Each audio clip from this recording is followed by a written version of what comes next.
I want to thank you personally for your engagement with our current governor, Governor Pence, who I was with this morning and wanted me to pass on his thanks also to you. For 2 years, almost 2 years of engagement over a request for a waiver for the state of Indiana.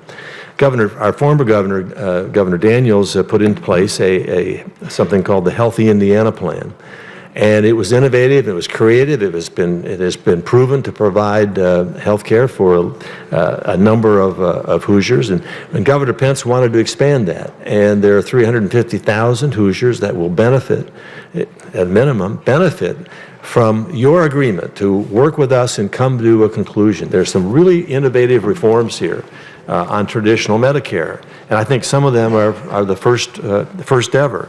And so I think it's important for our state to be responsible in playing this out the best we can to prove that these innovative solutions can be a benefit to all Medicaid recipients.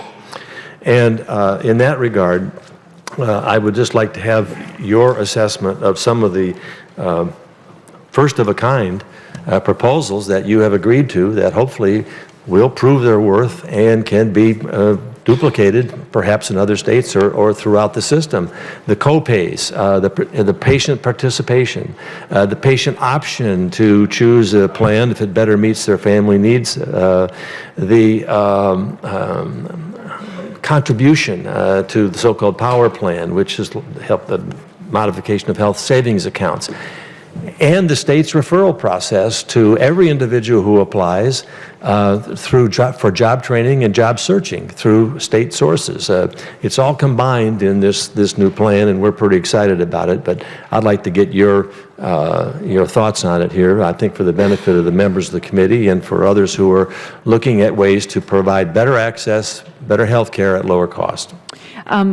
Pleased that we're able to come to agreement and worked with the governor, and was happy to do that. One of the first things I did when I became secretary is met with the National Governors Association and expressed my willingness to work on a state-by-state basis to use the waiver process to do two things. One is to do agreements that would be on a state-by-state basis what a state needs in terms of continuation and moving on building on the Healthy Indiana Plan for Indiana. In other states, Utah, Tennessee, there are other approaches that are important to those states. The second thing is that I think what you're reflecting is waivers are a means by which we can try and we can test things to find out if they are things that work, and then move to how we would scale them as a nation if they do work.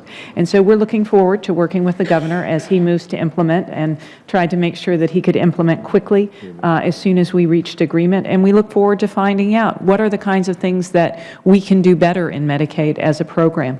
And that effort in the waivers is accompanied and complemented by something that the National Governors Association asked us to do, which are state innovation model grants. And so at the time that we're trying things, we are also doing innovation in terms of payment models and helping the states through financing the states to do that. And a number of states have received those. There's a first round and a second round. Well, I know our governor and our state and those who have participated in this, including the healthcare providers and their participation and contributions to the program.